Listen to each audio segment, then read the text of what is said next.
الحمد لله رب العالمين والصلاة والسلام على سيد المرسلين وعلى آله وصحبه أجمعين. أما بعد فأعوذ بالله من الشيطان الرجيم. بسم الله الرحمن الرحيم. فإذا لقيتم الذين كفروا فضرب الرقاب حتى إذا أثخنتموهم فشدوا الوثاق فإما منا بعد وإما فداء حتى تضع الحرب أوزارها ذلك ولو يشاء الله لانتصر منهم ولكن ليبلو بعضكم ببعض والذين قتلوا في سبيل الله فلن يضل أعمالهم سيهديهم ويصلح بالهم ويدخلهم الجنة عرفها لهم. صدق الله العظيم وصدق رسوله النبي الكريم ونحن على ذلك من الشاهدين والشاكرين والحمد لله رب العالمين. اللهم صل على محمد النبي الأمي وعلى آله وصحبه وبارك وسلم. محترم بزرگوں اور دوستو، عزیز بھائیو، الحمدللہ میں نے آپ حضرات کے سامنے سورۃ محمد کی چند آیات کریمہ تلاوت کی ہیں۔ اللہ رب العالمین نے ان آیات کریمہ میں قتال کے متعلق، قیدیوں کے متعلق، جہاد کے متعلق احکامات بیان فرمائے ہیں۔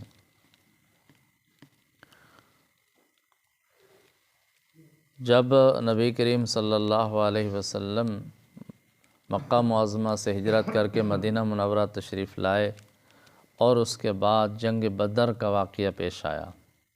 جنگ بدر میں کافروں کے 70 سردار بڑے بڑے مارے گئے اور 70 آدمی قید ہو گئے۔ ان قیدیوں کے بارے میں مشورہ کیا گیا تو اکثر صحابہ رضی اللہ تعالیٰ عنہم کا مشورہ یہ تھا کہ ان سے معاوضہ لے کر چھوڑ دیا جائے، فدیہ لے کر چھوڑ دیا جائے۔ ان کو فدیہ لے کر چھوڑ دیا گیا۔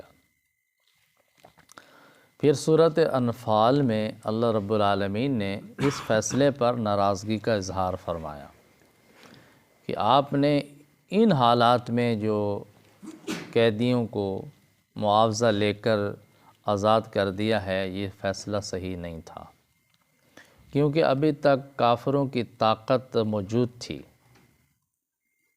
جب تک کافروں کی طاقت کچل نہ دی جائے، ختم نہ کر دی جائے، اس وقت قیدیوں کو چھوڑ دینا، یہ تو ان کی طاقت کو مضبوط کرنا ہے، یہ تو خطرناک ہے۔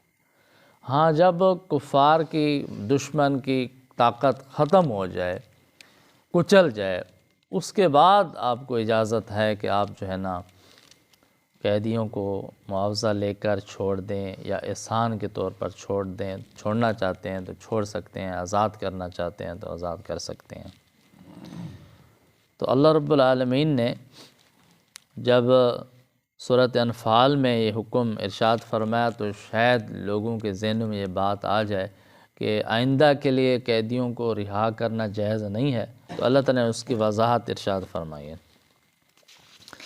اللہ تعالیٰ ارشاد فرماتے ہیں فَإِذَا لَقِيتُمُ الَّذِينَ كَفَرُوا فَضَرْبَ الرِّقَابِ، جب تمہارا کافروں کے ساتھ مقابلہ ہو، میدان جنگ میں آمنا سامنا ہو اور ان کے ساتھ مقابلہ ہو، فَضَرْبَ الرِّقَابِ، تو ان کی گردنیں مارو، ان کے ساتھ قتال کرو، ان کو قتل کر دو۔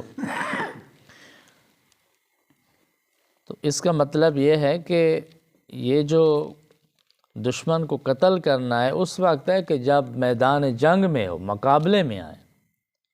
جب تک میدان جنگ نہیں چھڑی، اس وقت کسی کافر کو پکڑ کر قتل کرنے کی اجازت نہیں ہے، نہ اسے گرفتار کرنے کی اجازت۔ جب کافر مقابلے میں آئیں، جنگ کرنے کے لیے آئیں، میدان جنگ میں ہیں، اس وقت ان کو قتل کرنا جائز ہے، گرفتار کرنا بھی جائز ہے۔ حَتَّى إِذَا أَثْخَنْتُمُوهُمْ فَشُدُّوا الْوَثَاقَ، یہاں تک کہ جب آپ ان کی طاقت کو بالکل کچل دیں اور ان کے لوگوں کو گرفتار کر دیں، مضبوطی کے ساتھ ان کو باندھ دیں۔ گرفتار کرنے کے بعد فَإِمَّا مَنًّا بَعْدُ وَإِمَّا فِدَاءً، اس کے بعد چاہے آپ ان کو معاوضہ لے کر آزاد کر دیں، چاہے آپ ان سے فدیہ لے کر آزاد کرنا چاہیں تو آپ کر سکتے ہیں۔ یہ دو صورتیں قرآن کریم نے بیان فرمائی ہیں کہ جب آپ نے کافروں کو طاقت کچلنے کے بعد قید کر لیا، گرفتار کر لیا، جو قیدی آپ کے پاس ہیں ان کو دو صورتیں قرآن کریم نے بیان فرمائی ہیں۔ بغیر فدیہ کے بطور احسان بھی آپ اس کو آزاد کر سکتے ہیں، اور معاوضہ لے کر، فدیہ لے کر بھی آزاد کر سکتے ہیں۔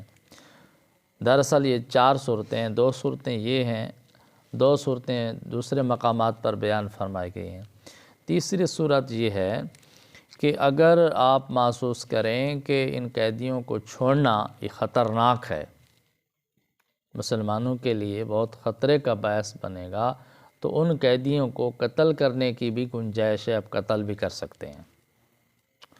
اور چوتھی صورت یہ ہے کہ وہ جو قیدی ہیں اگر محسوس کرے شرعی حکومت، اسلامی حکومت یہ کہ یہ قیدی مسلمانوں کے لیے اب خطرہ نہیں ہیں، بلکہ بجائے ان کو قتل کرنے کے اگر ان کو زندہ رکھا جائے اور ان کو خادم بنا کر رکھا جائے، غلام بنا کر رکھا جائے تو وہ کام آ سکتے ہیں، تو پھر ان کو قتل نہ کیا جائے اور ان کو غلام بنا کر رکھا جائے اور اسلامی احکامات کے مطابق ان کے ساتھ حسن سلوک کیا جائے، اسلام کے مطابق ان کو حقوق دیے جائیں، تو یہ چوتھی صورت بھی جائز ہے۔